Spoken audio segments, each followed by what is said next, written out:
mic not blinking, right? No, the mic should be good to go. Be live on YouTube. I can walk real quick. I'm about to run outside real quick. I'm gonna lock the door, but just keep an eye out on the front in case somebody comes. Be live on YouTube and Facebook.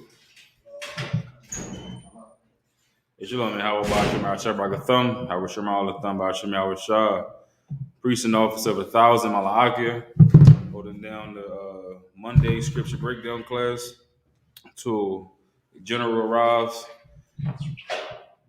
Give us a second, make sure everything up and running. Sound to Wab, visuals to Wab.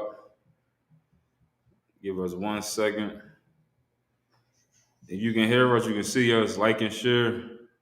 We got 4 people watching. Somebody said something. Hold on, this is not popping up on my timeline. We good, right?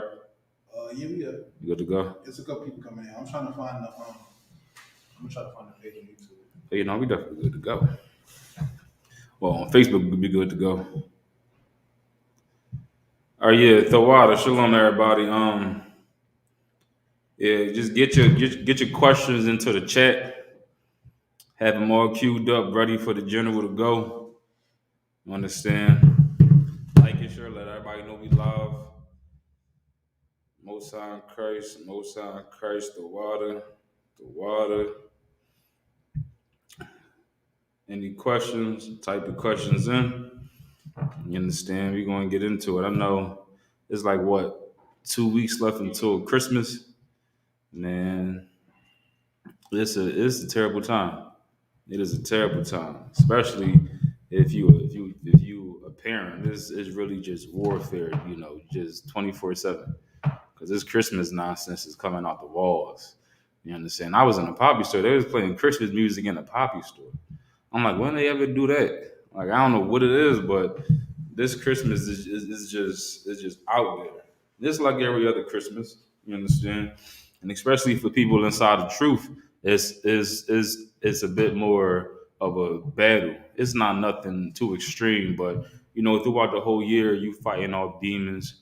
You understand? You fighting off anything that's in the world. You understand? But it's not as consistent as it is during this time of year, because you got Thanksgiving, then you got Halloween first, then Thanksgiving, then Christmas, then New Year's. It's like there is no break. You understand? There is no in between. So you walk outside, everywhere you go, you see pumpkins first, and then right from pumpkins, some people go right to Christmas. They got all these decorations outside of their house. You understand? The stores playing all type of music, and that could really affect a brother's spirit or a sister's spirit. Because now you constantly battle. You understand? You constantly in your head acknowledging, all right, John Christ, in your head acknowledging, like, listen, all this stuff is evil. Everything around me is evil. That's how life is in the truth, throughout the whole year. Everything around a brother or sister typically is evil. John Christ, you gonna take the play? I don't know, everything around a brother or sister is evil, but it's not as in your face as this time of year. And it's on everybody's house. You can't walk a block without seeing some lights. It's in every store. You understand? You hear the music as soon as you walk into the store. It's on every TV, every little cartoon that your kids watching got some type of Christmas special. You understand? It's everywhere around you. Go shopping. It don't matter where you hop into. You hop in your car to go to work. It's on the radio. You understand? Everybody doing their radio remix of Christmas songs. It's just the world is now directly in your face, as opposed to throughout the year, you might see your brother smoking a Newport. You might see somebody smoking weed. You might see an interracial couple. You understand? And it's like, all right, that it's wicked. That it's evil. But it's like, all right, it's not constantly in your face. It's like how it is now. You understand? So around this time of year, you definitely got to make sure that your spirit is right. You can't just like feel like you're down. You can't let that feeling of sadness creep up on you, because it's just something about us as human beings. We want to feel included. We want to fit in. You understand? So around this time of year, you really experience what it is to be holy. You walk into a store, ask somebody something, Y'all might have a little conversation. When they done, they'll say Happy Christmas or Merry Christmas. I understand. They just assume that you partake in it. So it's just always just right there in your face. It's just constant pressure down on you. So as a brother or sister inside the school, you understand you're gonna feel what it is to be holy, to not partake in nothing that the entire world is doing. Everybody in the United States is doing this Christmas right now. It don't matter if you're Christian, it don't matter if you're Muslim, it don't matter if you're atheist, they doing this Christmas. You understand? And us inside the truth are the definition of holy. People look at us crazy. They say, happy holidays. You say, I don't do that. They say, okay, well, whatever you do, Merry Christmas or whatever it is. It's like we don't do nothing that nobody in America do. So you can't even say happy holidays to us because we don't do none of these holidays. And that's just hard for some people to get through their head. They just continue to, all right, well, whatever you do, celebrate. Around this time of year, the Christmas, they try to offer you gifts. Like I work for FedEx. Every stop around Christmas time, never fails. They try to give you gifts. Understand? And me being the truth is like, no, thank you. I don't do that. And they just like, well, this is for whatever you do. Just take the gift and be happy. You understand? They don't say it like that. It's just straightforward, but that's how I take it. But it's like, I don't take it because I don't need gifts for nothing that I celebrate. No holiday that we do in this truth requires gifts. So it's just like you really see what it is to be holy, and any brother or sister that is like they first time in the truth or fairly new to the truth, definitely have to make sure that your spirit is up. Understand? Don't let that sad feeling creep up on you. You might not know why you sad, especially brothers going to camp, troopers, whatever it is, you're going to camp. You understand? It's cold outside. It get dark faster. You understand? You just want to be in the crib somewhere chilling. But everything about this time of year is just to bring a brother's spirit down inside the truth. You understand? Bring a sister spirit down inside the truth. Go ahead. Could just to speak on that real quick, especially for like new brothers and sisters, you know what I'm saying? Y'all have a hard time with this holiday season, so-called holiday season. You want to make sure you come around and be with the brothers instead of being with your family. You know what I'm saying? Because like for me, I done been doing it so long, and then like before, you know what I'm saying? Some of my family members stopped doing it too, to where it just was like I literally would forget that the holidays is coming up. Like somebody have to tell me like, oh yeah, such and such is coming up. And I'm sitting there looking like, what? That's today or that's tomorrow? Like I remember New Year's, like, I totally forgot it was New Year's. Yeah. That's all it is. They say it's a holiday spirit. It's really just a demon. It's in the air. You understand? Some brothers is fortunate enough to be able to just ignore it. Like you in the truth long enough, you don't know what day is about to come up. Right. All you know is everybody at your slave, like, we got off. You like, oh, word, why? They like, it's Labor Day. You like, oh, fine. You just forget all about it. Right. You understand? New Year's comes and go. You just forget all about it. You understand? That's for people that's a little more seasoned. You understand? But brothers and sisters that's new, they come in and it's like it's still fighting off that pull from the world. They family don't understand yet that this is a lifestyle and it's not just something that we stumbled into. We gonna pick up for 5 minutes, then put down. So they will still ask you, you coming over? Just come grab a plate. You don't gotta say, you don't gotta have no gift. Just come grab a plate. You understand? And that would really affect somebody's spirit. So as we continue on with this holiday season, we got to just keep in mind that it is something that can affect us subconsciously. We see it and ignore it, but it's still in our face 24/7. You understand? 24/7. Soon as you leave these walls, soon as you leave outside your house, it's in your face 24/7. So if you're feeling down or something like our Stowak said, come around the brothers, come to class. You understand? Watch class or something. Just feel the spirit of the Most High, while the spirit of Satan is roaming free inside this earth right about now. You understand? This time of year, he's just roaming free. You understand? There's nothing that we can do besides fight back. You understand? If you're not going to fight back, then it's like the world is calling you. The word is waiting for you to come back. You understand? Every 5 seconds, every 5 minutes, somebody is calling you to come back inside the world. Something is trying to pull you. Something is trying to tempt you to come back into the world. You just got to keep that in your mind. Like, listen, this is how it feels to be holy. You understand? Nobody ever said it's fun to be holy.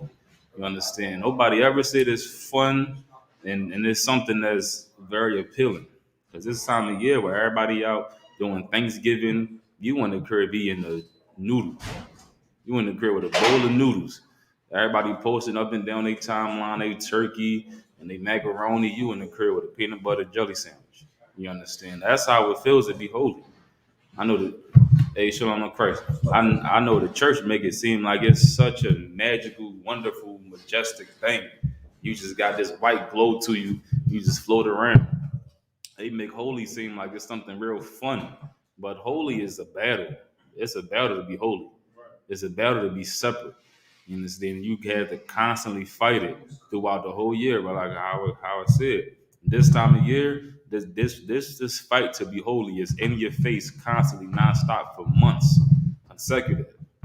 You understand? You see everybody around you. You see everybody around you, the whole earth, everybody up and down your timeline doing Halloween, and then Thanksgiving, and then Christmas, and then New Year's. It's just right back to back to back. So you really just have to keep your spirit in line with the Most High. You understand? Real quick, we're gonna get some scriptures, and especially if you a brother or a sister that's open and you tell people like, listen, this is not right. Some brothers just, they just let people do them. They see somebody doing the Christmas, they ain't gonna try to battle them. But if you a brother or sister that's gonna tell everybody, you understand, you can't do this, can't do that. It's like that's gonna be a little strenuous, and you're gonna have to just deal with it. It's gonna make you stronger because people don't like to acknowledge what will help us. Like oftentimes we don't like to acknowledge the things that will help us. That's why we avoid the doctors, because the doctors might tell us what's wrong with us. You understand? And the thing that's wrong with us is the way that we cope with being in hell. Doctor might say your liver is messed up. Liver messed up because you're drinking all day and night. You understand? You're drinking all day and night because you're just trying to turn up. Hello, y'all. Rock. Clap it up. Appreciate I'll take your questions online and in the room. We'll go over the tornado that hit Kentucky. You definitely should speak on that this week before it's too late. You should, without a doubt, speak on what happened in Kentucky this week before it's too late. All right? We'll go over that. I'll show it to you in the Bible. Go over different aspects of the event that happened in Kentucky. And I'll take your questions, all right? Questions, let's have them. Online first? Please. Are there any questions in the room? Solid, let's go. Somebody asked, can I get a general breakdown of Ecclesiasticus 4:22 and the spirit behind it? No problem. Let's go to it. It was more to the way they asked it. Please. It says, someone said you do not have to like every brother in the school and use this priesthood. All right, who said that? See if he writes the name down, all right? Go ahead. Ecclesiastes 4:22. Ecclesiasticus 4:22. Ecclesiasticus chapter 4 and verse 22. Accept no person against thy soul, and let not the reverence of any man cause thee to fail. I got you. I'll break it down. Cause thee to fall. Come. I'll break it down in 1 second. Did the brother answer my question yet? Just give me the name of the person that told you that you don't have to like every brother in the school, all right? While we're waiting, I'll break the scripture down for you, okay? Read it from the top. Come. Verse 22. Accept no person against thy soul. Who wants to give that a shot? Accept no person against thy soul. What's your soul? Your soul is who you are. That's your soul, you. Don't accept a person against who you are. Meaning your soul doesn't want to accept this person. Don't accept that person. What's your precept for this scripture? Prove a friend. Someone pull that for the brother as well, all right? Prove a friend. Give me that, all right? And then also give me who is my mother and who is my brother. I'm more than likely, whoever told this to this brother is probably someone in the world, or he's misunderstanding what a brother in the truth has said, right? The Israelite School of UPK is set up and established so that you can know who supports your soul. So you can know for a fact that this person supports you. This scripture just said, accept no person against your soul. Now, let me tell you what people in the world interpret that to be. If I have a bad feeling about you, then it's fine that I don't like you. And thinking like that supports a lot of schizophrenia, a lot of bipolar disorder, a lot of some nut who believes that the voice in his head is actually God talking, or his gut instinct for some reason has some basis in reality. You're not clairvoyant, Doc. You're not able to read people's spirits. You're just a paranoid schizophrenic. Right. That's all. The Israelite School of UPK is that place where we establish so many rules, so many checks and balances, so that no one is allowed to stay in the school who is against your soul. If they're against you, then they cannot be a member of the Israelite School of UPK. And then, of course, you don't have to accept them. But this school is established to make sure that everyone in this house is acceptable to you and for you. Why? They don't steal from you. They don't lie to you. They don't sleep with your woman. They don't, steal your car. They don't cheat you out of money. Some brother called me today, and he said, some brother in the world, and he said the young Dolph, is that right? He said, well, how come black people, what's the word for God? I wanted to remember this for tonight. Why do black people get angry when white people, I appreciate it, when white people kill someone that's black, and they say that Black Lives Matter, but yet Black lives don't matter to black people, right? This is something you might have heard before, right? And he brought up the young Dolph situation because this brother named Young Dolph, he was killed, he got shot, Lord be with him, all right? And then I told him, I said, well, maybe Young Dolph got killed because black lives do matter. Maybe Young Dolph did something to some black cousin of someone else, somebody's black brother. Maybe he slept with somebody's black wife. See, black lives can matter, and that's why you got killed. Maybe he touched somebody's black child. Now, I don't know the brother, but I know that black people get killed because someone else loves somebody black. They love the person you robbed. They're black. They love the person they love the wife you slept with. She's black. They love the child you touched. They're black. They love their black money that you cheated them out of. So they have to kill you. So you can die because Black Lives Matter. Right. What matters? What matters is what's in the mind of that person who is the murderer. What's my point? Anything can be in his mind. He can believe that killing Young Dolph is right. He can believe that killing Young Dolph is the only way to honor his cousin, his wife, his friend, or himself if he believes Young Dolph has violated him. He might be right, he might be wrong. But do you want to trust his mind? No, not in here. Never trust yourself when it comes to evaluating other people. You're not up to it, Ak. You're not equipped to do that. You can't decide whether this brother is a good brother or not based on what's in your stupid head, based on a feeling that you get. Now, this is how you can decide. If he steals from you, report him to your camp leader. If he sleeps with your wife, report it. If he's lying, if he's teaching something opposite right doctrine, report him. Then the school will examine him, have a council, and will decide whether or not he is against your soul. Does everyone understand? Keep going. 1 second, let me wrap it up here. You have the precept I wanted? Solid. Keep wrapping it up, then I'll go to the other precept. Go ahead. Come. It's a car, please. And let not the reverence of any man cause thee to fall. And let not the reverence, to be reverent is to revere someone. So you love this person, you look up to this person, and now because of that, you fall. Now, how do you possibly apply that to the Israelite School of UPK? When we receive no reverence of this world, we're a crazy cult full of niggers and spicks that you're afraid to even tell anyone that you're a member of. So please don't think that you're reverence, that anyone in here gets any goddamn reverence.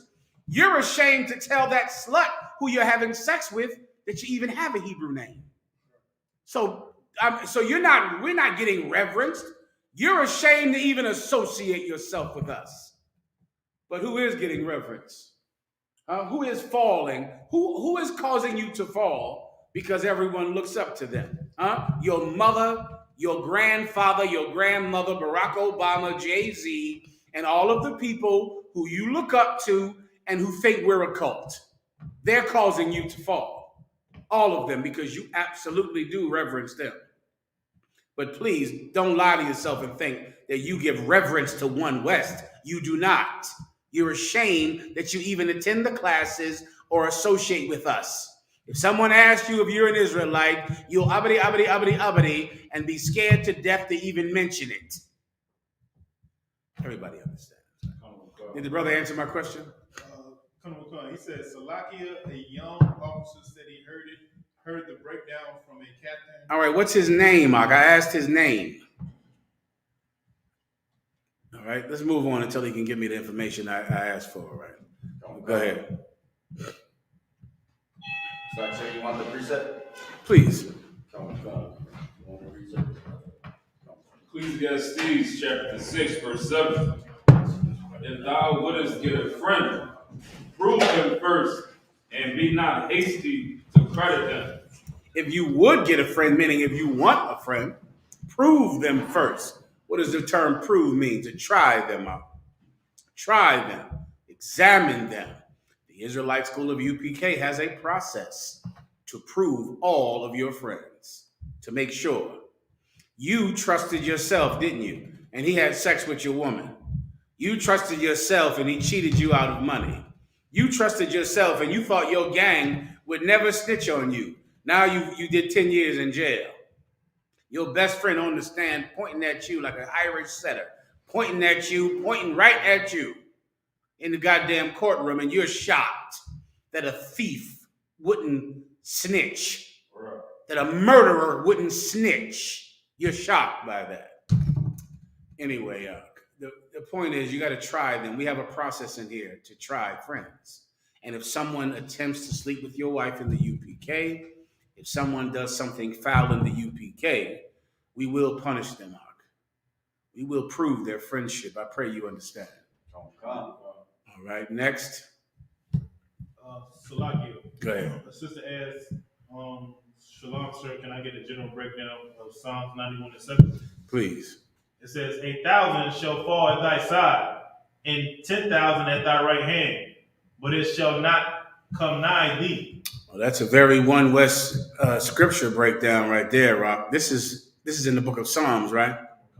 This is a scripture to encourage the warriors of the Most High, the soldiers of Christ, to encourage you to have faith, to have courage, to encourage you, to put courage in you, right? 1,000 shall fall at thy right hand. Keep going. 1,000 shall, but it shall not come nigh thee. So here's the metaphor or the scenario. You're in a battle, you see 1,000 men die right here. 1,000 men die to the other side, but you walk straight through untouched. The Most High is trying to teach you to have courage, man, and not to run to save your life. Now, most of you might never go on a battlefield in your life or You might never do anything where you are actually in physical danger, at least until Christ returns. That could happen. But there absolutely will be times in your life when, for fear of saving your life, you will run when you should stand. That is absolutely going to happen to every last one of us. If it hasn't happened already, it will happen. If it has happened already, it will happen again. So you're going to have to understand the meaning, the spirit in this scripture, man. People fall. They die. You're looking at them. They're dying right there. They're dying right there. You stay. You stick. You don't move because the Most High is with you and he is not with them. Times like that, you have to rely on the life you've been living before the day of battle. But if you've been living a terrible life, of course, you believe running will save your life. That's what they thought. That's what they thought. And they fell. Does everyone understand? Next. So like somebody asked, Shalom Allah in Christ, like it, sir, is there a specific reason why the Apocrypha was taken out of most Bibles? To confuse the people seeking the truth. Right? The Apocrypha is the middle of the Bible. So imagine any book. You have the beginning and you have the end. And right there in the middle, you have the middle of the book. The Catholic Church took out the middle of the Bible to disconnect the New Testament from the Old Testament, to disconnect it. So now to this day, the New Testament and the Old Testament, there's a great divide in the minds of the people. Like these two halves of this book are really completely different books, are really two different gods. One God in the beginning is a rough, harsh, terrible God. And the God at the end is this loving, sweet, you can do anything. He never gets mad at you, God. And part of the tool that they use to accomplish that deception is removing the middle, because the middle bridges the beginning and the end. So many precepts, Wisdom of Solomon, Second Ezra, Christ in the Apocrypha. Those scriptures bridge it, bridge the Old and the New Testament. Come on. If I could, too, the Maccabean War, where it show you that the Greeks and the Romans was the enemies. How could I forget? Give him a hand. The Israelites. A countercut, the Maccabean War, when the brothers were willing to die and the woman died rather than eating pork, and died in a way that was so absolutely in the spirit of Christ. They made the sacrifice. You understand? And they removed that from the Bible to disconnect the Old Testament from the New Testament and to make you think two different gods were the author of either one. All right? And they named the book the Apocrypha, like, this is apocryphal, meaning no one can understand it. Its meaning is impossible to understand, which is what the term Apocrypha means, all right? Next. Brother asked, Keith Robinson asked about Matthew 16 and 28. He said, are the people who Christ is talking to still alive today? Yeah, okay, in this precept. Go ahead. It says, verily I say unto you, there be some standing here which shall not taste of death till they see the Son of Man coming in his kingdom. Are the people that Christ is talking about still here today? Absolutely. They're called the Roman Catholics, the Americans, the Italians, the British, the Germans, the Portuguese. The people who killed Christ are here today. They're called the nation of Esau or Edom in the Bible. Right. They're your oppressor today. Those are the people that killed Christ, and they're absolutely still here. You might have to break your mind out of, like science fiction movies. If you think, is there like a 1 million, 2,000-year-old man, like a Dracula or some type of immortal from the movies, that no, he's not alive. But the people that pierced him, they are still here. The Roman Empire, a Roman centurion pierced the side of Christ. The Romans pierced the side of Christ. The Roman Catholic Church is absolutely still here. And they worship a white man and call him Jesus. An absolutely disgusting case of identity theft, the worst case of it in history. Yeah, they're here. Absolutely, they're here. Next. Salakia, the brother said the person who said that was not Tazab in Northern Cali. Natazai in Northern Cali. I might call that brother Natazai in Northern California. Check with Cornwall. See if Officer Natazai said that you Natazai called Northern California first. See if Officer Natazai said that you do not have to like brothers in the school. Yes. Didn't you say he said a captain said it? Have to what, sir? Like brothers in the Like school. brothers. Yeah, He said- because of a precept. He said captain said it, but he wasn't sure if the brother was saying the breakdown right. I got you. He said the captain said Well, we'll just ask. It could be all one big misunderstanding, right? But we will prove it in here, right? So Captain Amada worked the whole thing out for the brother, all right? Go ahead. Shabal said, Shalom General, can I get a breakdown on Ecclesiastes says 12 verses 4 through 7? No problem. Go ahead. Don't come. The book of Ecclesiastes, chapter 12, verse 4. Give to the godly man and help not a sinner. I forgot to give you. I need to give you two more precepts on. Can you like a brother? Can you just dislike a brother? You don't have to like every brother in the school. What's the main precept to cut that notion? Matthew, the 25th chapter. Hate no man without cause. Without cause. Right? Thinking something about a person in your soul would be, of course, hating a man without cause. Right? Because he's done nothing to warrant the feeling that you have for him. Feeling something negative about someone is a chargeable offense in the UPK. Because Christ made it a chargeable offense. Let me pull it quickly so I can move on. Matthew, I believe, 25. It was said in times past, whosoever killeth is in danger of the judgment, but I say unto you, whosoever hateth his brother without cause is in danger of the judgment.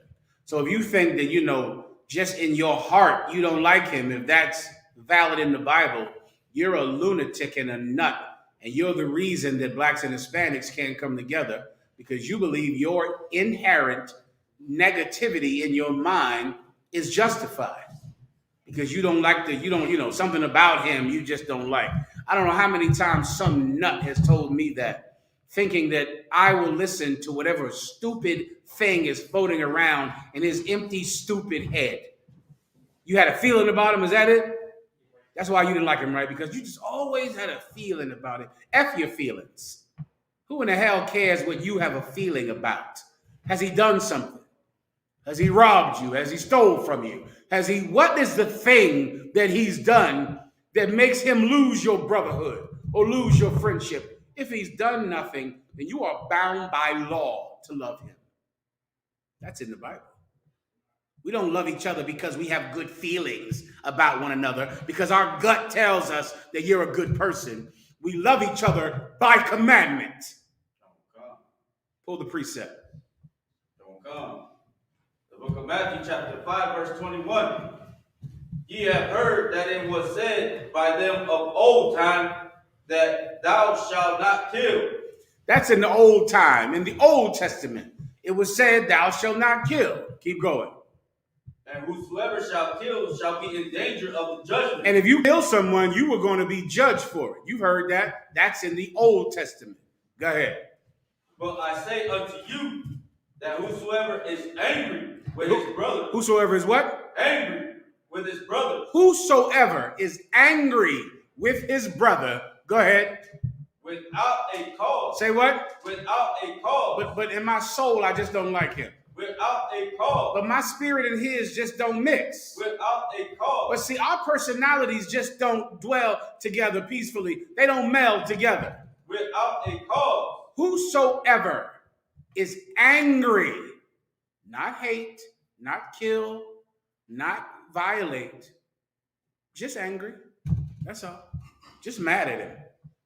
Whosoever is angry with his brother without a cause, meaning you are allowed to be angry with your brother if he commits a sinful act against you. And the Lord tells you what to do with that anger. Take him to counsel and pursue a judgment against him. Right. Pursue justice for what happened to you. If a brother violated you or did something foul to you, get justice for it. Go to council and ask for justice because you believe you were wronged. And if you were wrong, you will receive justice. Commandant General Yohana has established it. But you just being angry at him, what, because of your soul? Because you just don't like him? You're who we're going to get. You are the one who is going to get the justice. You're the one that's in danger of the council. I'm reading about it right here. 1 second, keep going. Shall be in danger of the judgment. Now read it from the top, from angry. Whosoever is angry. But I say unto you that whosoever is angry with his brother without a cause shall be in danger of the judgment. That's in the Bible. Okay, so, Imad, did you investigate this matter? Yes, sir. Come on, if I could. So I believe the brother misunderstood the captain. Like the captain said, you won't be close to every brother. Like I may be close to a brother because we go out every week, or I see him every day. But his whole point was, you won't be close to every brother. You know what I'm saying? Every brother. You mean see him every day, or go play cards with him, or play video games with him every day? Right. Come. As far as like, you won't be close with him, but what? Say it again, sir. You won't be close with him, but what? Well, he didn't really say, but it was more like he was more saying he won't be like, you may not see me, but you see the other brother, y'all play cards and y'all go out, so you may be closer to him because you see him every day than me because you rarely see me. Mm-hmm. That was the point. And Officer Natazar said this? No, this was on Captain Kwamwal. Captain Kwamwal said this to Natazar. Yes, sir. And then Natazar said it to this younger brother. I believe so. Well, let's once again, Officer Natazar should be very careful to absolutely give the spirit of what Captain Kwamwal said to the men under him.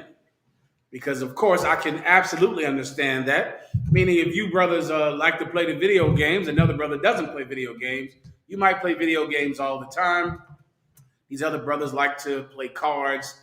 These other brothers like to, fix cars, right? So you see each other more because you have common interests. Right? But you are commanded to love everyone. Right. All of them. Every last one of them. You are commanded to love them. And here's what's important. You are not allowed to only love the brothers who you have common interests with. You can't only love the brothers who fix cars because you do. Or the brothers who are computer experts because you are. Nah, you're going to love every brother who is a disciple of Christ.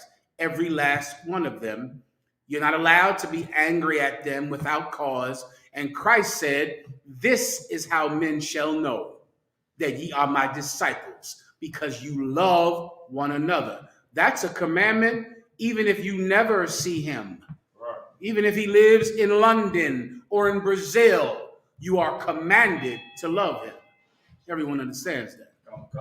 Officer Natazar, I pray that you will make sure that the men you teach absolutely understand the doctrine in the UPK so that there can be no confusion in this matter, all right? You can make sure he understands that, Imad, all right? Or Kwamwal can, all right?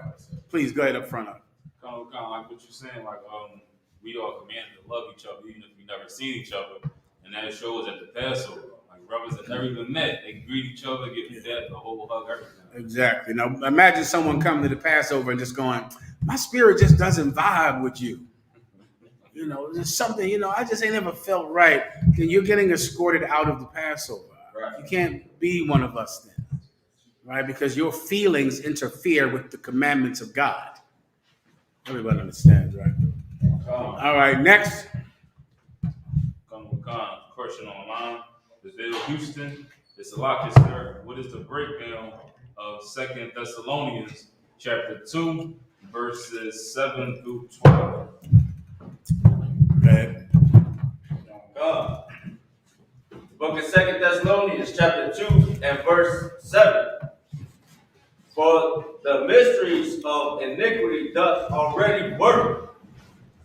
Only he who now letteth will let, until he be taken out of the way. Okay, read that one more time. He wants a breakdown on this, right? Okay, go ahead and read it again. Come. Verse 7.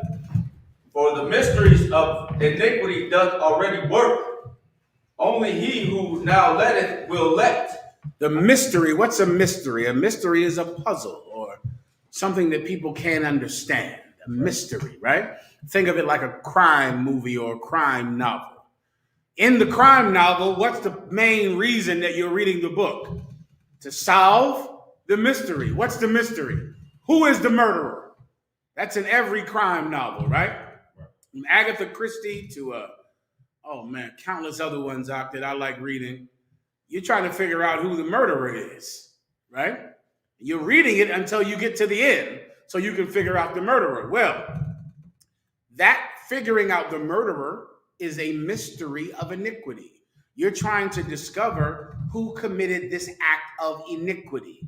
What is iniquity? Sin, right? A murder mystery is a mystery. A murder mystery is a mystery of iniquity. Who is the murderer? Iniquity is sin. Everyone understands, right? Well, the mystery of iniquity is already at work, meaning there is a murder mystery happening right now, all over the globe. We see the dead body. The dead bodies are everywhere. They're lining up and down the streets. We see the crime. We see the sick and the maimed and the raped and the abused. We're looking at all of them. So we know that a crime has been committed.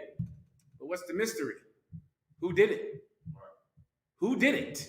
Who is the murderer? This mystery is working right now. There's a gigantic crime that has happened. The murder and the oppression of the 12 tribes of Israel, blacks, Hispanics, and so-called indigenous people. But no one knows who the villain is. No one. It's working right now. Keep going. From God. Only he who now letteth will let. Only he that now letteth will let. Will let what happen?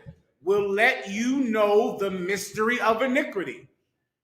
Only the Most High can reveal who the murderer is because the mystery is working. The deception of the murderer is working all over the globe. No one knows it's him. Everyone thinks he's God, he's Jesus, he's a hero. He's their provider. He's the image of justice and freedom all throughout the globe. No one even knows that he is the villain of this story. So the only way you can know who the villain is if God lets you know. Only he that letteth will let. The only way you can know who the murderer is, who the person of iniquity is if God lets you know. Keep going. From God. Until he be taken out of the way. Until he be taken out of the way. Who is the he? He is the man of iniquity, the murderer, the villain. He is lying so well, and his deception is so perfect that God has to show you who he is until he's removed. Once he's removed, everyone will know who the murderer is. But very few people can know now because that murderer is lying every day on the internet, on the TV, on the radio. It's coming out the walls that he is not the murderer, that he's innocent, that he's God, he's Jesus, he's your hero, he's what your women should look like, and he's who your men should serve. So without him being removed, only God can let you know who the murderer is until he's removed. Until he's removed. Keep going. From God. Verse 8. And then shall the wicked be revealed. Oh, but when he's removed, then shall the wicked be revealed. Once he's out of his position of power, once he's not able to manipulate every form of media, every school, every religious organization, every slavery, every job, to make sure that no one ever finds out that he's the villain in this story. Once he's removed, everyone will know. Come on. Is that how oppression is viewed, like overseas, where you don't got the control of the media? Oh, forget about it. And the problem with today is because we're close to Christ returning, he has the control of the media virtually everywhere. He did it when the internet was invented to help everybody. He sent that internet to Iraq. You know what they had a little while later? The Arab Spring. Saddam Hussein had a broomstick in his behind and was being hung in a basement. And Gaddafi had a broomstick in his behind. Saddam Hussein was hung in a basement. And that's because of the freedom of the internet that came to the Middle East to educate the women and to help them climb out of the dark ages. It also brought a rebellion from across the world and toppled all of the enemies of our oppressor with the internet. The internet means he reaches. You see, this week, brother, some cat went over to North Korea. I think that cat turned on the internet and he got hung. Look how he did. He brought a DVD. Give me that story about North Korea. Pull it up on your phone at least. Some cat brought a DVD of an American movie to Korea. They hung him. And of course, this story comes on the news like, oh my God, North Korean dictator. He's the most terrible bastard in the world. I'm sure he is a terrible bastard, but he's not a dummy. He knows what you don't know. That all of that radio and TV and internet and TikTok put something in your mind that makes you tenfold more of a slave. And some cat brung a DVD or something over to North Korea. Go ahead, please. Is it Kim Jong-un's brutality exposed as man executed for selling DVDs? This cat, keep reading. Family forced to watch. Kisalaki, keep going. The father of two have been convicted of illegally selling movies and music made in South Korea to North Korean citizens. Now, South Korea is, of course, an American ally, right? They're servants of America. And this cat went over to North Korea selling South Korean DVDs out, and they hung him. Now, everyone says that's brutal. Let me ask you a quick question. What would life have been like for you if you never saw and no one ever saw Scarface? Think about that for a second. What if no one ever saw New Jack City? No one. What if no one ever saw The Godfather? What if no one ever heard music that glorified murder and drug dealing? What if no one ever heard it before? Now, you think for a second about what your community might be like. Right. I don't know what it would be like. I wonder, though. I wonder if somebody knows really how damaging having media and entertainment that's promoted and paid for by your enemy. I wonder really, maybe it has worse of an effect than we think.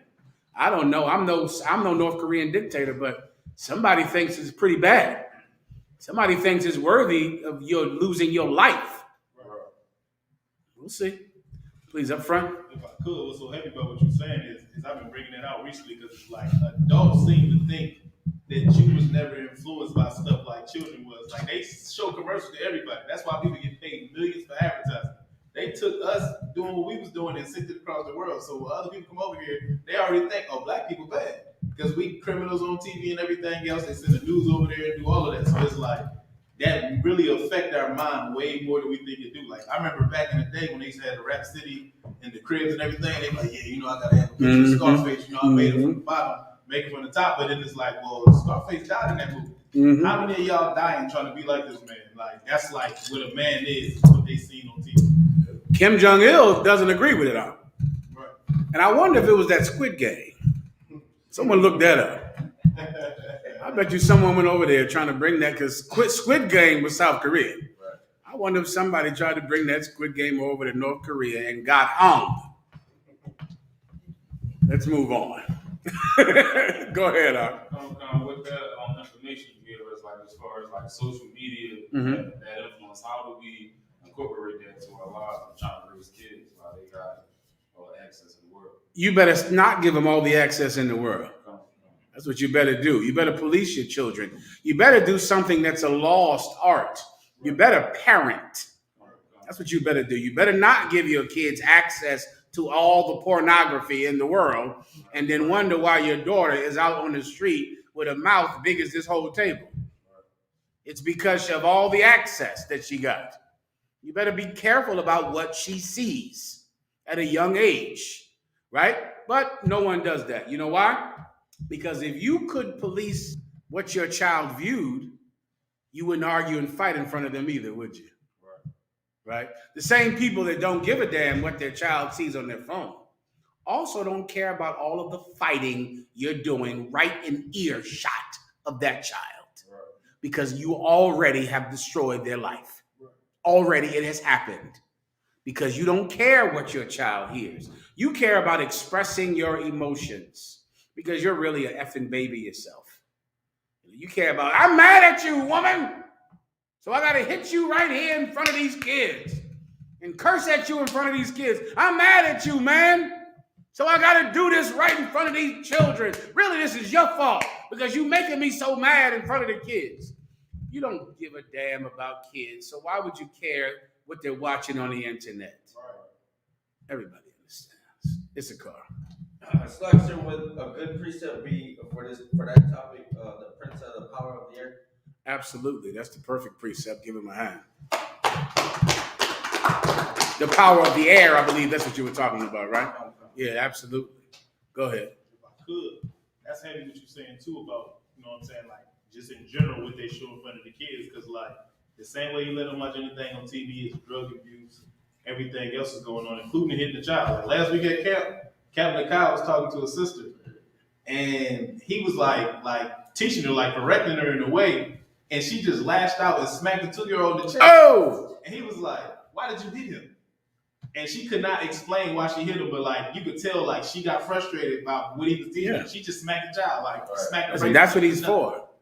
Like these children to these women are these evil bitches in the world. These children are just tools for them to achieve whatever goal they have in life, whether it be to ease their frustration, to get more money, or to just have sex. Like it's just, he's a thing that can't complain. That can't fight back. And God judges you based on how you treat people that can't defend themselves. Right. And that's all. She doesn't care about kids. You can imagine what that child sees at home. Forget about the internet. What is he seeing when the phone is off? Right. That's what's truly going to destroy them. Right. All right. Go ahead. Come on. So like somebody, a sister asked, she said, Shalom in Christ, Allah, if family is trying to give gifts to your children soon and says it's not for Christmas, should I not accept them when I know that's what it's truly for? You should absolutely not accept those Christmas gifts. All right? Don't be a whore. You're going to whore your integrity for what? What are they giving your child? A college education? What is in that box? Sneakers and a video game? What are you going to whore yourself over so your child can break it tomorrow and your integrity broken just as quickly? Tell them, no, Mom, I don't want any gifts. But they're right here waiting for you. The gifts are right here. I don't want them. Come pick them up. I'm not picking them up.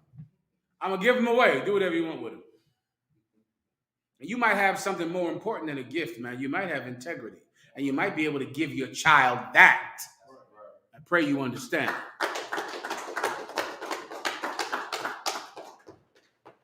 Go ahead. So like, will the precept for that kind of be the scripture that said, when you sit at a rich man's table, know what he might want from you? I'll give you that's a good one. I'll give you more of a direct one. A gift destroyeth the heart. That's in the Bible. Pull it for the sister, please. See me one more time, Danielle. Go ahead. Also, the Lord said, abstain from all appearance of evil that may appear to the people that you are accepting Christmas gift. Okay, not quite in this. This is not the appearance of evil. This is evil. The appearance of evil is you go over your mother's house, there's leftover turkey in the refrigerator, you go eat it. Right? It looks like you're eating a Christmas turkey or a Thanksgiving turkey, but you're eating what's in the refrigerator, and it's turkey. It's just food to you. Right? You go somewhere and they're eating something, and you go grab the food, you're eating it. You're not praying to their God, you're not celebrating it. You're just eating the food that was there. That's the appearance of evil. And you can eat that food, but you should not eat that food if it makes someone else think that they can do the evil thing that this meal is actually about. But celebrating Christmas, the evil thing is the gift. That's the whole thing. Christmas is nothing else but giving and receiving gifts. That's it. It's like, a birthday gift. That is the tradition. That is the sin. The giving and receiving of gifts. So taking a Christmas gift is not the appearance of evil. It is evil. It is a sin. You understand? Go ahead. Ecclesiastes chapter 7, verse 7. And if you want to prove it, just tell your mother, listen, Mom, you want to buy me something in 3 months. Why 3 months? For no reason, just because it's a random day I just made up just now. Right? Because if this is not about Christmas, then surely you can give me something, March 20th. Just hand it to me. March 20th. Whatever you give me March 20th, I'm taking. Your mother is giving you nothing on March 20th. Nothing. Because this is about Christmas. You understand? Go ahead. Ecclesiastes chapter 7, verse 7. Surely oppression maketh a wise man mad. Marah. So if I can add real quick too. Mm-hmm. And if you call her on March 20th and say, hey, Mom, what's up with that gift? She gonna do what you should have did. She gonna cuss you out and say, don't call me all the damn gift. Your mom is gonna have integrity. You correct. Give him a hand. Yeah. You call on March 20th and say, hey, Mom, it's March 20th. Where's that PlayStation at for the kids? Nigga, don't call here. You didn't take that gift when I tried to give you one, because of that religion you in. Well, she believes in Christmas, and she's going to show you she has integrity for wickedness. You might want to learn to have some integrity for righteousness. You might want to, but it's up to you. Go ahead. Keep reading. Ecclesiastes 7:7. Surely oppression maketh a wise man mad, and a gift destroyeth the heart. Such a perfect one West precept. You wonder why all of us aren't angry. You would think the history that we have here in the UPK, we have a shared history with every Black and Hispanic person. Even rich Blacks and Hispanics have suffered terrible racism. Even the rich ones. The poor have suffered, the rich have suffered. So you would wonder, why are we singled out for being this hate group and being so angry? Why aren't you angry? Well, this precept explains the whole thing. A wise man hateth oppression, but a gift destroys the heart. Now, if you're white, you might not know what heart is, but Blacks and Hispanics, you know what heart is. Heart is courage. That's what heart is, your heart. You have no heart, meaning you have no courage. Why? The money, the PlayStation, the shoes, the video games, the toys or trinkets or whatever the hell y'all be doing on Christmas. Those little gifts take away your courage, so you're not even angry at all. You have no heart. Come on. If I could, it just remind me like such a slavery, because I remember like hearing stories where like white people would look at us and be like, man, look, if you just give them a party and whatever, they kind of be happy while they slaves. It's like we get Thanksgiving, we get a day off on the 4th, we worship their flag, we get Christmas gifts, we get murdered in the street, tear the city up, and then Christmas come around and everybody in a good mood the whole time during Christmas. 4th of July too. Right, like recently they just found people in real slavery in Georgia. Yeah, and we gonna celebrate Christmas. Well, they don't have any heart out. That's all because of Christmas. Because of Christmas. Come on. So, sir, if I can ask, is still slavery going on? Like plantation? Break it down, that's the what? You have a story you want to bring up? The story. Go ahead. It says feds bust modern day slavery ring amid new immigration enforcement efforts. At least 100 migrant workers were freed from conditions in which at least 2 died, another was repeatedly raped, and others were kidnapped and threatened with death. So you understand? So more than likely, those are Mexican brothers, the tribe of Issachar, the chosen people of God, or some South American country. Right. And they bring them into America, and because they have no papers, because they have no birth certificates, and because they're afraid that the authorities will find out that they're here, you can rape their women and work them to death and not allow them to go home because they have no one to call, because they're afraid to call the police. And now because of that, they become some devil slave. So yes, it's still existing, and not just there. My God, you should see what's happening in border towns all throughout Texas, man, in Southern California. It's slavery because they're afraid. Right. What in the hell are they going to do? You rape their daughter, what are they going to call the cops? So the cops can ask for their paperwork? No. No, they're in slavery right now, today. And America leaves so many loopholes open in the immigration system to not give those people a way to be actual citizens. Right. They leave them in limbo so that they can be slaves. Because if they wanted to, all of the workers that they want to come over here to pick and grow all of these vegetables, that if they didn't come over here, a strawberry would cost $5 for one strawberry. So because they come here, they're able to sell strawberries in a way that people can afford them. So they go to Mexico and elicit them to come to America. At the same time, the government makes sure that there's never any real way for them to have a right to be here. When they know they're here, they want them to come, and they go to Mexico and seduce them to come. Why do you think all those Haitians came to that border? You think 5,000 Haitians just all decided at the same time to come to America on their own? Someone is in Haiti saying, come here. Come to America, come. At the same time, knowing that there's no actual way for them to have rights when they get here. So they'll end up somewhere, working somewhere, doing something. And they're slaves. Look to this hurricane, this tornado. They got Puerto Ricans that come down who are American citizens, but who have no rights as American citizens. The brothers from the tribe of Ephraim, the chosen people of God, the Puerto Ricans, they got so many of them out to come down to Kentucky and make Christmas candles. Make candles in some factory in Kentucky, speaking damn near no English. And that entire factory is gone. It looks like matchsticks on the ground. Barakatah Yahweh Yahushua.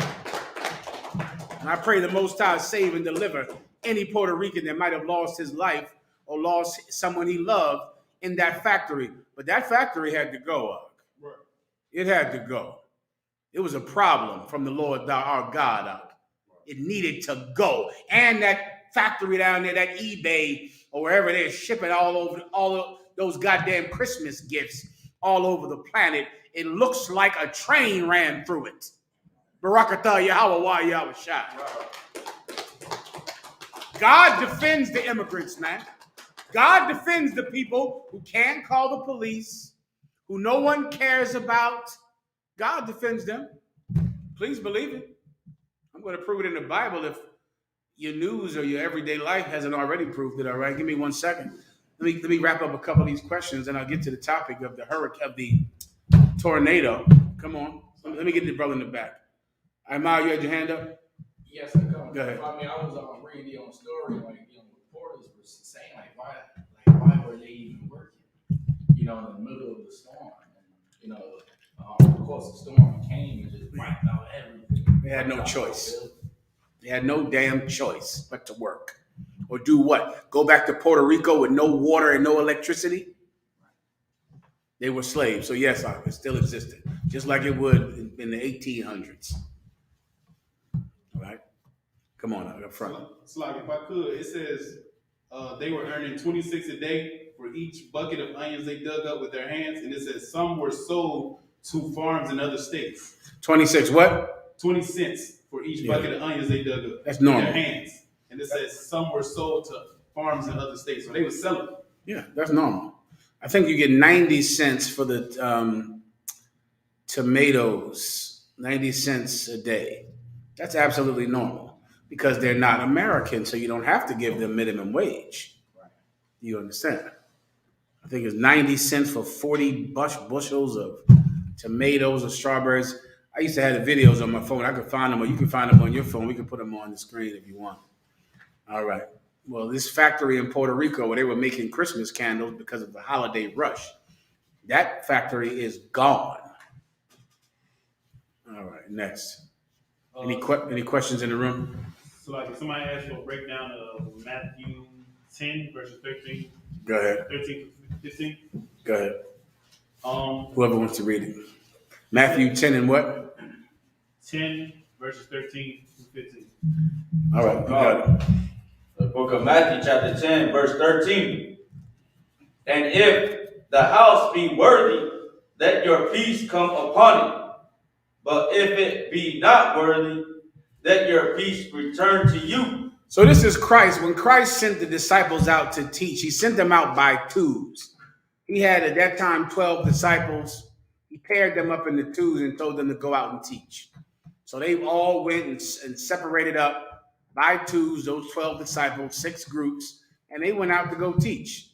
And this is when he sent them out. So he's preparing them for what they will encounter when they're out traveling by twos, teaching that the kingdom of heaven is here because Christ is here, and now it's time to repent and come back to our laws and commandments under Christ. All right? They went out to find more disciples, which is exactly what you do every day here in the UPK.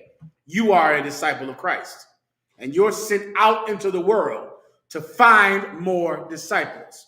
Well, this is the first time that Christ sent his disciples out into 6 groups of twos, and they went out. And he's saying that when you go to a city, you will find a house to sleep in.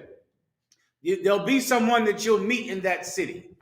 So you don't have to worry about where you'll sleep, because there'll be a house that will invite you in to sleep. Some of you brothers have lived this. Some of you will live this. Of course, under Commanding General Yohana, I lived this. Going to some strange city, and we're just sleeping in some lady's house or some brother's house, and we in there like, Lord, man, Most High be with us. Most of the time, it's some lady that wants to have sex with Commanding General Yohana. They love his hair and that Benjamite West Indian accent. And they some lady, and we in this house now because she's hoping that if she makes all of us enough food, Commanding General Yohana will have sex with her. And we in there.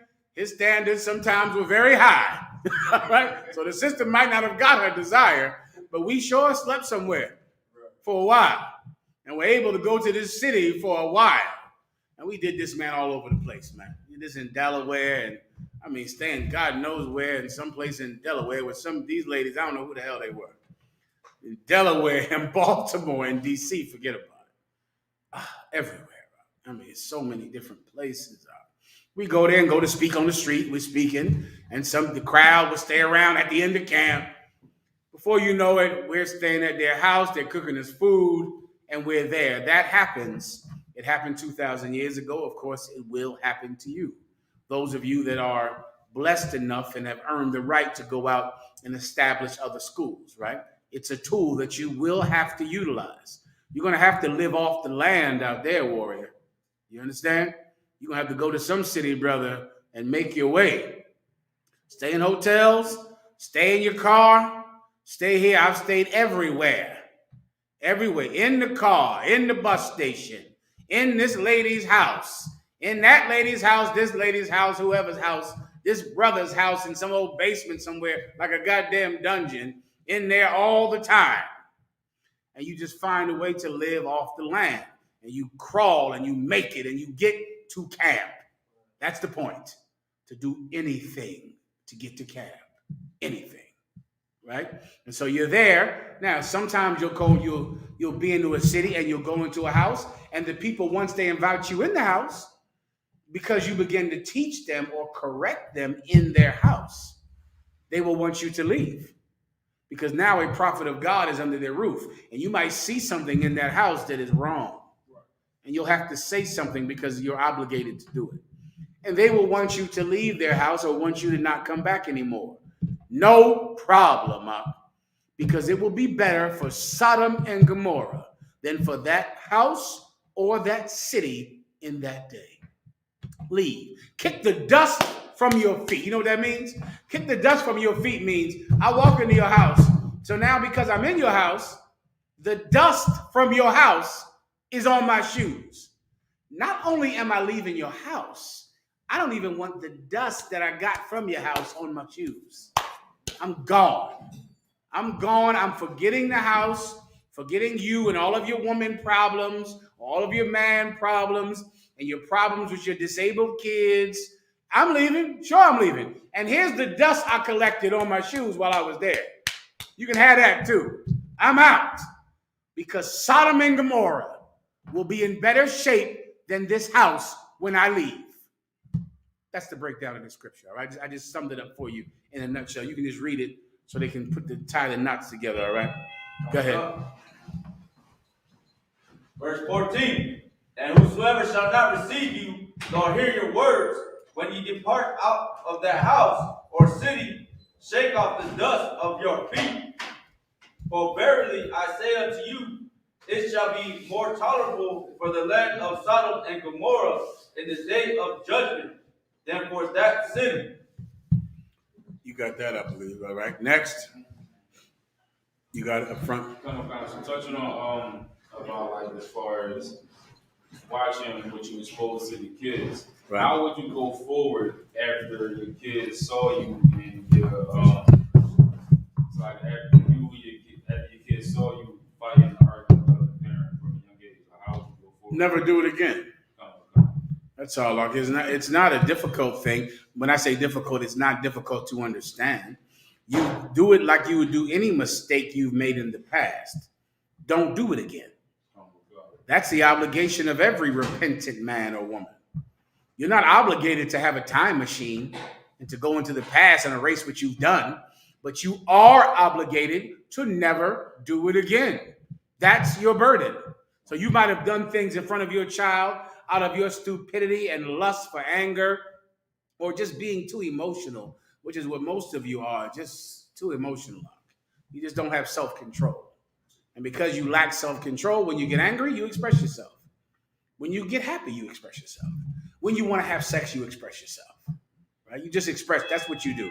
You just express whatever you're feeling, so you expressed it. Now, you can't erase it, nor are you obligated to erase the past. All you are obligated to do is never do it again. So now when you're angry with your woman, she's done something that makes you angry, you go, you hold it. And the child is there and you're very mad and you want to do something in the car or with your wife and you don't say nothing. The child is right there. You act happy, like everything is okay. And then you say, hey, baby, go upstairs and go watch TV. Here's some toys, go upstairs. Go ahead there. You fucking bitch. Then you turn to her and you correct her. Right? It's not asking a lot. All the Lord is asking is for a little restraint. Right? You want to call her a bitch? Does she deserve it? Call her a bitch. Wait till the baby is playing or asleep or somewhere else or in school. Okay, baby, me and mommy, we're going to watch TV for a while down here.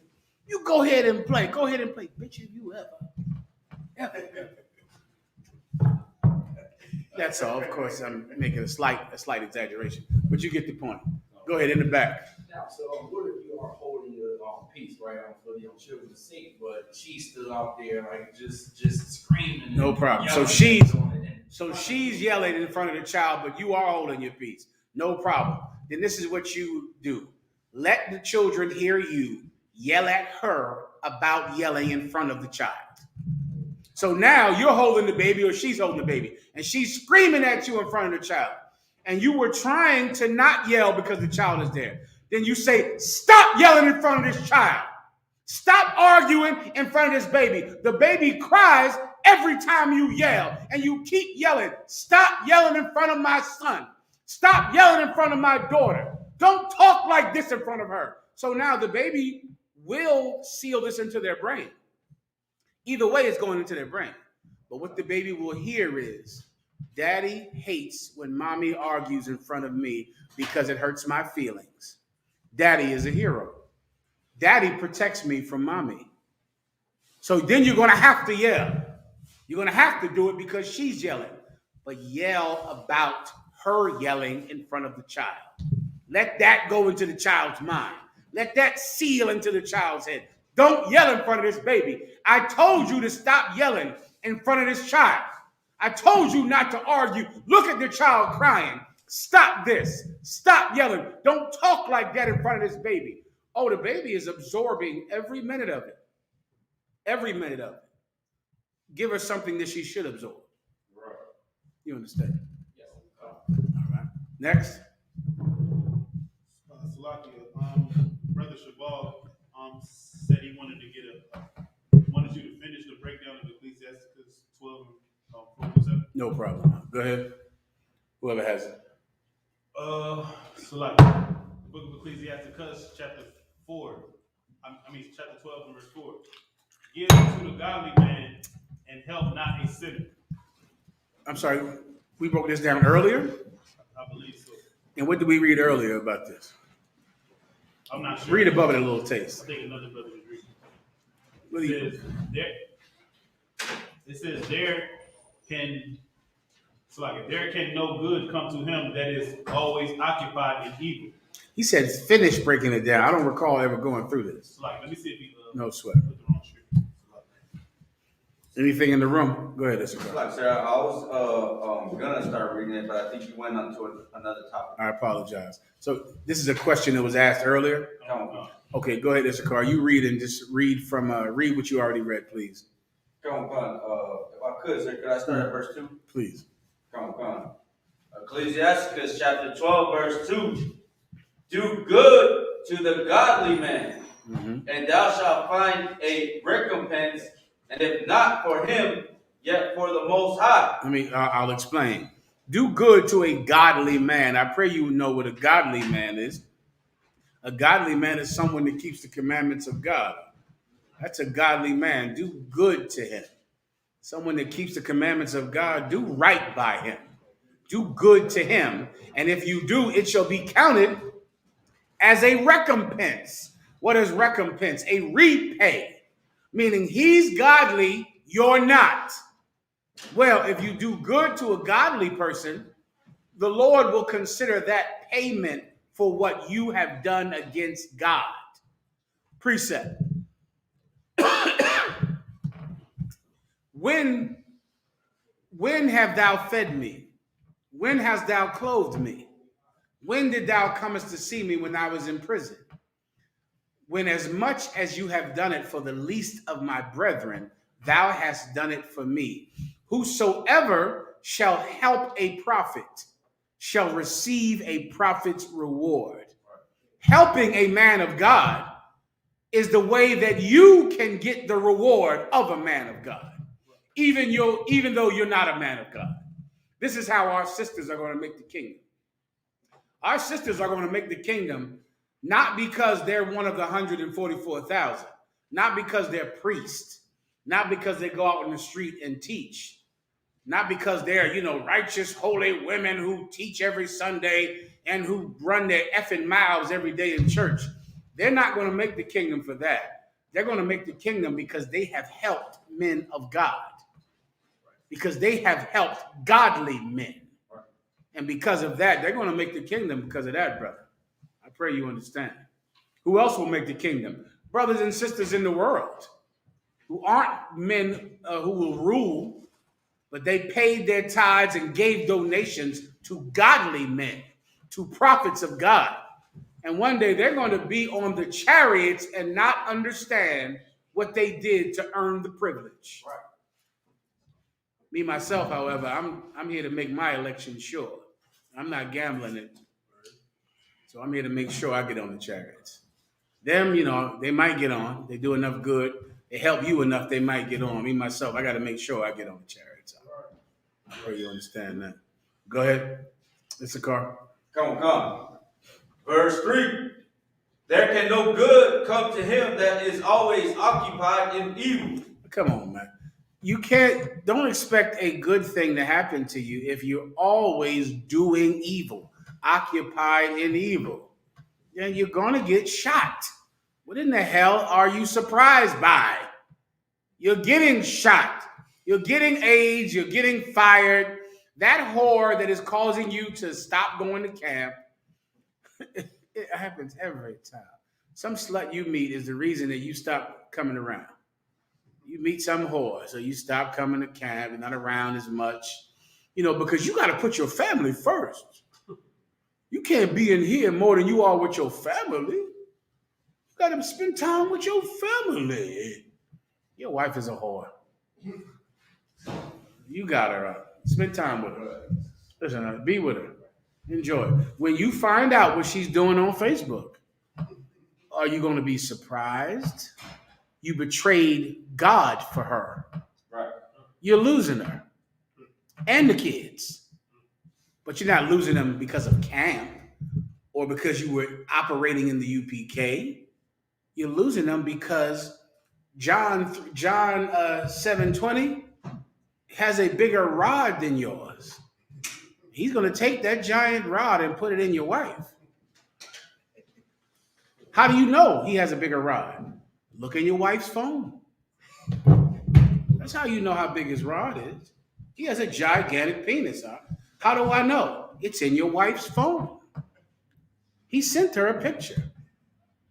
And she is going to leave you not because you were in the UPK too much or away from her too much. She's going to leave you because of the penis picture that Rodolfo 27 sent to her. So you can't blame us for it, right? You're just not the man that Rodolfo is. That's what you deserve. That's what you deserve, all right? You shouldn't be shocked. If you're doing evil, if you're occupied in evil, then you shouldn't be shocked when evil things happen to you. Go ahead. Come. Nor to him that giveth no alms. And if you're someone that gives no alms, meaning you never help the poor, then why are you shocked when you become poor? You shouldn't be shocked. It's logical. Keep going. Come. Verse 4. Give to the godly man and help not a sinner. Listen, you better give to the godly man and don't help a sinner. The problem is a lot of you hate giving tithes to the UPK. One day I'll compile a list with all of your names on it and find out who you are. Then I'm going to probably send Captain LeBun to your house out of Detroit. Or who else will I send to your house? General Mayock, Captain LeBun, Captain Akkad, I'm for sure sending to your house, all right, to find out where the tithes are, all right? There's a few other brothers that are going to knock on your goddamn door and wonder where your tithes are because surely you've been served. Surely we've been a servant to you forever. Solved all of your problems, made sure you didn't go back to jail, made sure your wife stayed with you. I'll send a few good brothers over there, Captain LeBun, Captain Akkad, Shamgar over there in the UK. I'll send him over there to your house if you're in England to wonder why you haven't been paying your tithes, right? Because you should be giving your money to godly men. Your problem is you have no problem giving your money to sinners. The drug dealer pays his rent every month, right?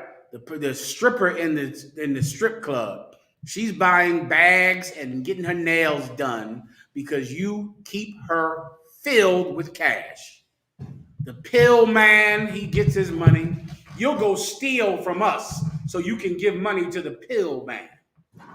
You'll go and get another brother in the UPK to loan you some money so that the man that sells pills can pay his rent. So some slut, some bitch, you're taking care of her kids. She's half a hoe, full-time prostitute. You're paying her, but you can't pay tithes. Now, I'll find some brothers worthy of the service. So I'll send them over to your house. I'm not allowed to do that now.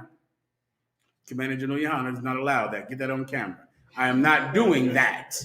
And I am not allowed to do that. And I will not do that. Moving on. Come. Verse 5. Do well unto him that is lowly, but give not to the ungodly. I think Officer Malakoff in Texas, I think he'll go for me as well. I think he'll go collect a little tithes for me down there in Texas. Officer Malakoff. He might be good at collections. I'm always looking for talent. Don Yalla, it seems like you can go get a few tithes for me. Most High in Christ, give him a hand. Don, y'all go out there, man. Do a few collections for the Lord, for the Most High in Christ is our King. Keep going. Anything else? Come. Hold back thy bread and give it not unto him, lest he overmatch thee thereby, for else thou shalt receive twice as much evil for all the good thou shalt have done unto him. Yeah, I mean, I got to break this down. This is your whole life. You know, all of the whores and drug dealers and drug addicts that you take care of and pay for and fund, and every evil person in the world who makes millions off of ghetto pennies. This is the entire Black and Hispanic economy. Some evil person that all of the poor people fund,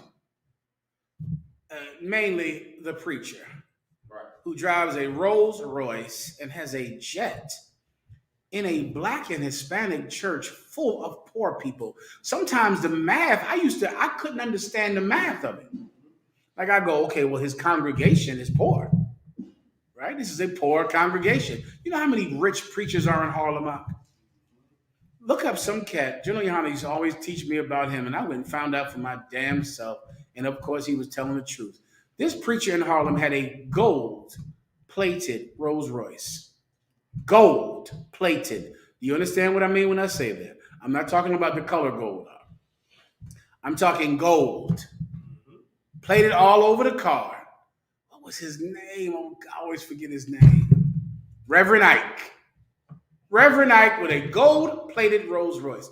And I used to try to understand, okay, I can get it, but the people don't have any money. So if you're getting tithes and donations from poor people on welfare, how does that get you a jet and a Rolls Royce? Creflo Dollar is in charge of a Black church. It's not a white church, that's a Black church. And Eddie Long, a Black church. And I go, well, these people are on welfare and are poor. It was a time when I was young, I didn't even get the math on how it was possible. Then I understood. Even poor Black people will pay for something that they really, really, really want. Do you understand? So they give everything they have to him. So even though they individually don't have a lot, they have enough if they believe in something. They have more than you think. You just think they have nothing because of what they spend it on. But they have enough to make a drug dealer a millionaire in the ghetto. Some drug dealer lives in Sugar Hill in Harlem. He has $50 million. Some cat right here in Southwest Philadelphia, they arrested him. He had $53 million in Harlem, Sugar Hill. Oh my God, in the Polo Grounds, I'm talking like $100 million. Some 30-year-old has. Need I bring up the Mexicans from little farms who grew up with nothing, poor? What do they have? $300 million? Because people will pay for something if they really want it, even poor people. You understand? Wicked men understood that when I didn't. I didn't get that until later on. You understand? In the back. On Christmas, we poor, we have no money. Give him a hand. How in the hell did I forget? We sitting here in Christmas. We have no money. Nobody's working. Damn near half of the community are cab drivers. Listen, brother, back in the 90s, if you told me that everybody was going to be a cab driver, I would have said, what are you even talking about? Somewhere or another, back in Philly, people not from Philly don't know. In Philly, we always had something called a hack. A hack, right? In Baltimore, they're called something else, where it's just random people just pull up with a car and give you a ride. Now in Philly, that's an old tradition. Can you imagine ever thinking back in the 80s that everyone would become a hack? Everyone you meet and talk to would be a hack.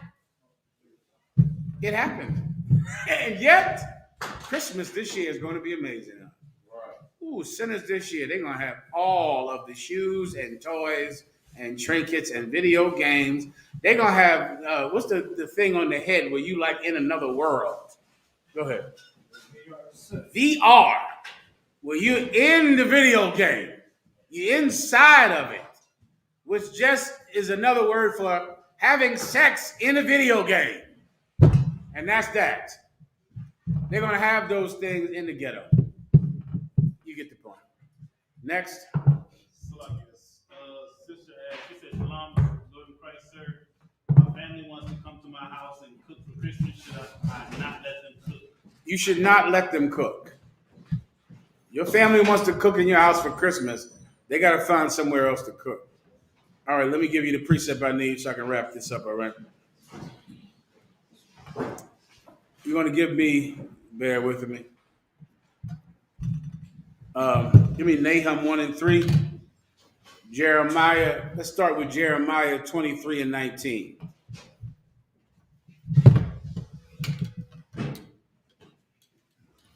Shalom, warrior. Be careful. Oh, God. Walk him back out, one of you brothers, all right? Just walk him back. Make sure he's good to go. Oh, God. Go ahead.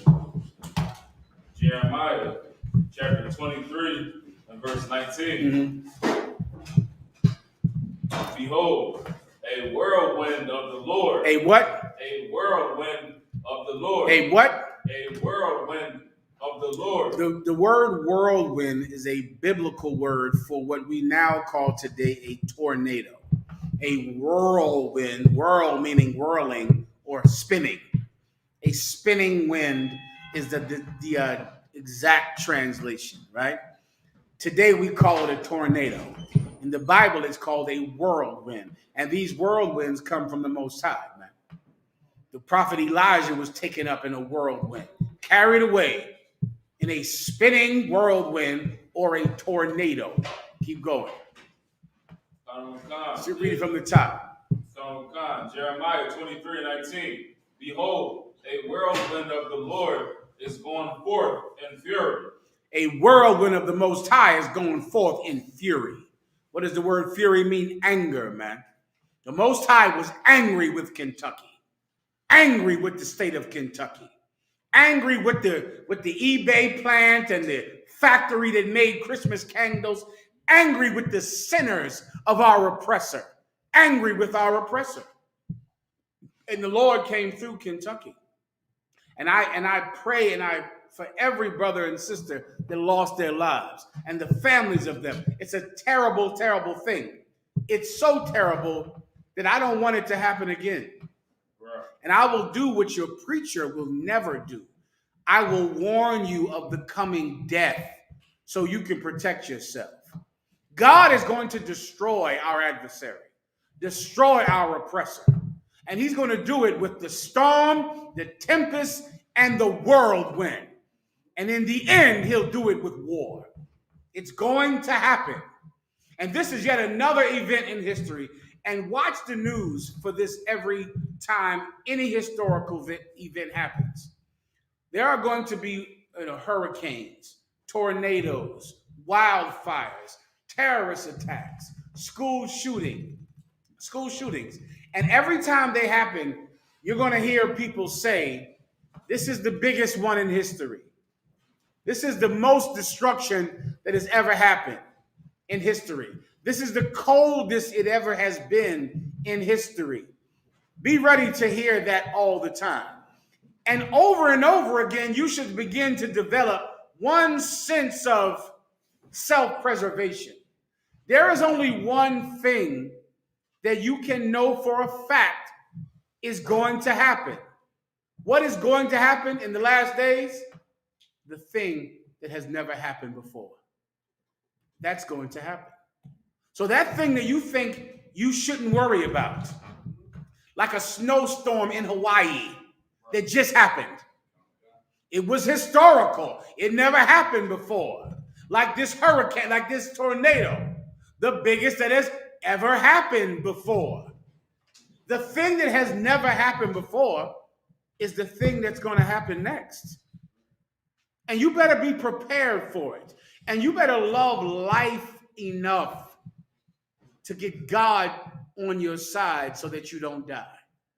Because that is in essence what's missing from this world, man. A love of life. You don't love to be alive? Isn't it beautiful to see your children? To be able to meet a beautiful new woman? To be able to see your wife? To be able to have hope for tomorrow? To be able to look at your life and go, I'm alive, and because I'm alive, I can repent for the things I've done in the past because I'm here. It's outstanding to be alive.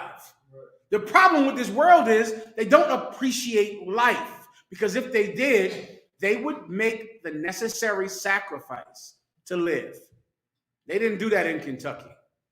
They didn't do that in Hawaii. They don't do that in Philadelphia, in Chicago, in New York, in Washington, D.C. And because of that, the next thing that is going to happen is the thing that never has happened.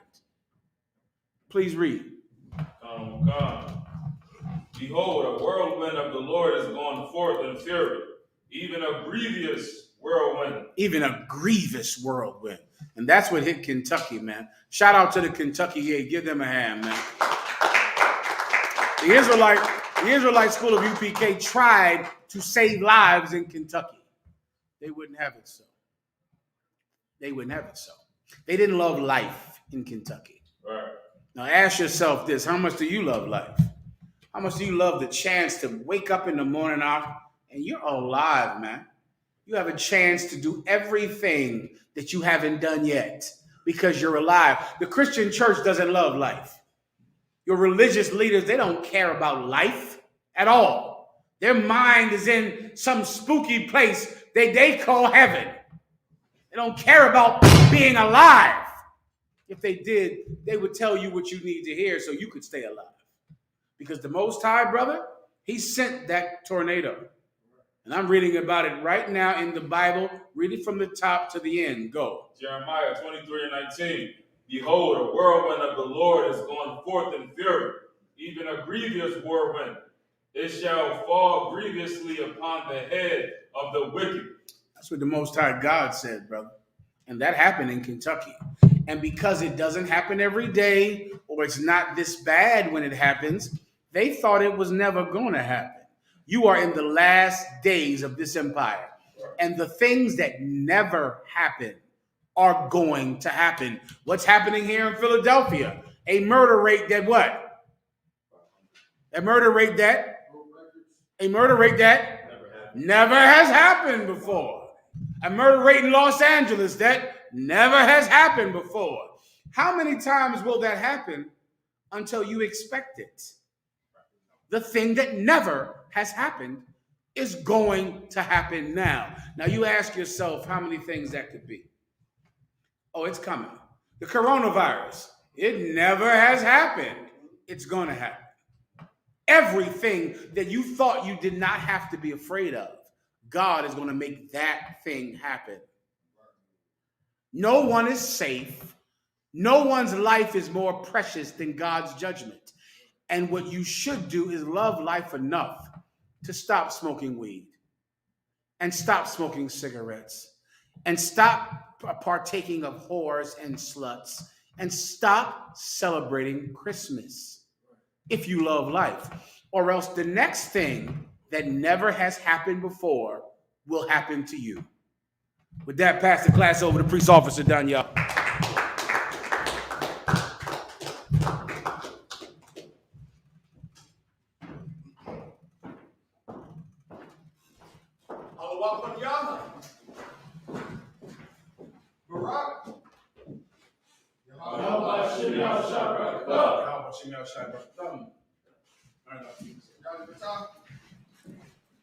ISUPK security announcement.